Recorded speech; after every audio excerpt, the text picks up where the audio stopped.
Hi, this is Mike from Mike's Unboxing Reviews and How To, and today we're going to take a look at some active noise cancelling headphones from Mixcder, model E9. Keep watching to find out more.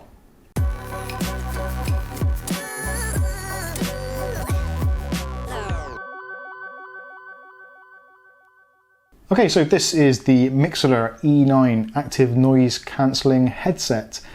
I was going to call them headphones, but there's a microphone built in as well, so it's a headset as far as I'm concerned, and also I couldn't fit the word headphones on the sign in the background, so headset it is. So what are these? These are a inexpensive, well, relatively, everything's relative, for a decent set of noise cancelling headphones. I actually went to our local courier store recently and tried on a few different pairs, and they were all in the region of 200, 250, 300, etc, etc. Granted, they were absolutely fantastic and they worked really well, but that is really a lot of money to be spending. These are far more cost effective. At the moment, retail on Amazon for about £55 in the UK.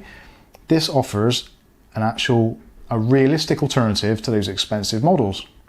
So that's enough waffle. Let's see what they actually do and what they consist of. So you get 40mm drivers, active noise cancelling technology, around 30 hours of playtime. Now that is a little bit misleading because with the active noise cancellation on, it actually reduces down to about 24 hours, but still, that's a full day's listening if you're up all day, which is unlikely. So roughly 3 days, maybe 8 hours use a day if you're at work or something, probably less so. Realistically, a full charge on these is probably going to last you a good week. Options for wireless and wired connection inside the package, hopefully, if it's all in there. We will have the 3.5mm jack plug to jack plug, and also I think there's a airplane adapter as well, so if you're planning on going on a journey somewhere, take these along, use the onboard entertainment and use your noise cancelling headphones. Also, you've got an adjustable and foldable design, which is handy for transportation and carrying that kind of thing, and it comes with a compact carrying case. Well, compact, I'll be the judge of that. So not particularly compact. It's about the same size as the box, so yeah. I personally wouldn't consider that compact. Compact would be something that I could put in maybe a shirt pocket or my jeans pocket. Now, I'm putting on a bit of weight, but my jeans ain't that big, so that ain't going in no pocket of mine. Anyway, this is the case. So you've got a carry loop on the top, you've got a zip to get in and out, and it's a relatively hard shell case with a kind of like it is a fabric, but it's a very dense weaved fabric. So pretty hard, pretty sturdy. Okay, so in this little baggie you get a Mixcder headphone shaped thing. I'm gonna have to open it up because I'm dying to know what that actually is. Oh, it's a extra warranty. So you can scan with a QR code, so you get extra warranty on your headset. There's a 3.5 to 3.5mm jack, and that's the TRS standard. You also get a micro USB charging cable. There's well, I believe that to be a airplane adapter. I haven't been on an airplane since 1998, so things could have changed since then. They probably got USB-C on them by now, I don't know, but anyway, it's in there. And also you get a little user manual, which is kind of cute, but you may need to get your glasses to read it. So let's take a look at the headphones themselves. Now they come in this carry case. You've got an elastic strap over there, which actually makes it quite difficult for them to come out, so realistically, I think in future they're just going to be going in like that. So, anyway, nice case, quite handy, keep all your stuff in. They do actually fold up from what I gather. Yeah, they fold up quite nicely, so actually they do fold down to be quite compact, which is quite nice. They actually feel quite lightweight for noise cancelling headphones. There's quite a lot of technology in there, and they actually do feel quite light, especially being the fact there's two 40mm drivers in there. Now, the padding actually feels really nice and soft. Really nice soft cushion. It's actually nicer than my settee. You've also got the headband, which looks like it's exactly the same material, so that is hopefully going to be nice and comfortable. Got a relatively flexible headband, which is nice, and a little bit of tension there, not massively so, but it looks good. You've also got the swivel, so you can have a bit of adjustment on there. So actually some headphones, when you're wearing them like that, it can be a real pain. If you're a 90s DJ, fine, but for everybody else, that's far more comfortable. So speaking of comfort, let's actually stick these on, make sure I've got them around the right way, and see what they feel like. So yeah, actually pretty comfy. It's complete ear enclosure, so my voice sounds actually really weird in my head and it feels like I've got some kind of cabin pressure thing going on in my ears. So let's test it out. Let's turn on the active noise cancellation, because that should actually make my voice sound normal in my head. Now that sounds much better. I actually sound clear, I can tell what I'm saying, I don't have that weird echo effect. So even without any noise going on whatsoever, things sound normal. You don't get that kind of weird cabin pressure feeling, like, you know, when you put a shell against your ear, you don't get that kind of feedback noise in your own head. So if you're going on a journey somewhere, even if you don't want to listen to music, maybe you just want to chill out on a coach or a plane or whatever it is, just turn the noise cancelling on and go to sleep if you want to. So, good so far.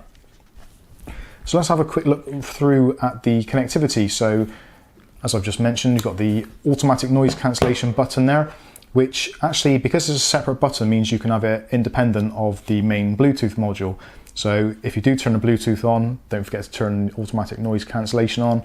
And also when you turn things off, make sure you turn them both off, otherwise you will run the battery flat. On this side, you've got the 3.5mm jack plug. And on the other cup, you have a power button, which you press and hold to turn on. If you continue to keep it pressed and held when you turn it on for the first time or whenever, it will actually go into Bluetooth pairing mode. So that's pretty straightforward.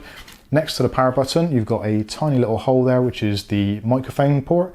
So when you're using this in Bluetooth mode, you can actually use it as a headset, so you can talk to people and etc, etc. When you plug it into 3.5mm, because it's only a TRS, you don't get the option to use the microphone in that mode. So that's something to be wary of. Also, you have got the USB charging jack point there. And next to that, you've got two buttons, volume up and volume down. Now, in most applications, they will change. So if you press and hold the plus button, it'll skip a track or fast forward or whatever you want to do. Depending on the app, depending on the support in the app, those buttons will have extra features. Also, when you're answering a call, if you press the power button whilst the headset is on, it will answer a call or reject a call. Again, down to different models of Android, Apple, etc, etc, you may find your mileage vary slightly, but that's the general approach to how they work. Now the buttons themselves, it's actually quite large buttons and they're quite clicky as well, which is quite nice, especially when you've got them on. Actually, let's see what that's like. So if I put these on, yeah, you can feel both buttons. So volume up and volume down is quite easy to do, and the power button is at the front, so that's kind of out of the way, which kind of makes sense for answering a call. And that makes sense for turning the volume up and down, in my opinion. And the noise cancellation, or turn that back on, that sounds weird. Noise cancellation is nice and easy to use, and surprisingly does make a difference. It's not a massive difference, it's not like shutting out the entire world. You can still get some sort of, I can still hear some things in the house very slightly, but it's not distracting in any way. So let's get some input going to these and see what they actually sound like. Right, okay, so that's the headset powered on, and I've got my phone. I'm watching one of my own videos because, well, copyright strikes. Actually, do I get a copyright strike for my own video? Maybe. Anyway, carrying on. So this is with the noise cancellation off. So the sound actually sounds pretty good. Not massively loud, and I am actually picking up a little bit of interference from the Bluetooth from my RGB light bulb, which I've got there, which I kind of expected because that thing gives off so much RF frequency, it's ridiculous. But I guess because it's Bluetooth, Bluetooth does accept interference, so don't be surprised if you get slight interference on these at lower volume levels or even higher volume levels when there's nothing being said or no music playing. But it actually sounds very clear, very crisp. I've actually got quite a bassy voice, actually. So the mid-range is very clear. Can't really tell for the high end at the moment. Maybe I'll put some music on in a minute to see what that's like. But no, it actually sounds really good. So that's without the noise cancelling on. Let's turn the noise cancelling on and see what happens. Oh, that is a lot better. It looks like the algorithm in the circuitry has kind of widened the sound stage. Let's turn it up a little bit. Right, I'm going to stop that a minute. That makes a massive difference. The noise cancelling, once you've turned it on, you're not going to want to listen to anything with that off, I don't think. It completely widens the sound stage. It wasn't muddy or anything to start with, it just sounded very normal, very flat. The bass was there, actually really nice bass. The mid was clear, the treble and all that, absolutely fine. But you turn the noise cancelling on and it's like, wow, it really kind of opens it up. And also that kind of feeling you get with closed headphones completely goes away, and you do actually get quite immersed into the audio straight away. So if you're watching films, obviously listen to music, whatever it may be, even if you're just using it on some form of chat system like Discord or Skype or whatever, it's going to be brilliant for that. On journeys, I'm not too sure because I've not been on a journey with them, but I can't see why they wouldn't be absolutely excellent. Very impressed. So there we go. The Mixcder E9, oh, my voice sounds really weird now. The Mixcder E9 Active Noise Cancelling headphones. Yeah, very good. Gets my thumbs up. What do you think of it? Do you think they look good? Do you think it's a good price? Around about £55 in the UK at the moment, which is considerably a lot less than some of the other bigger brands like your Sonys and things like that. So yeah, let me know in the comments what you think of them, but personally I'm very impressed and very, very good. I've been Mike, this is Mike's Unboxing Reviews and How To. This has been the Mixcder Active Noise Cancelling headphones, and we will catch you in the very next video. Thanks for watching.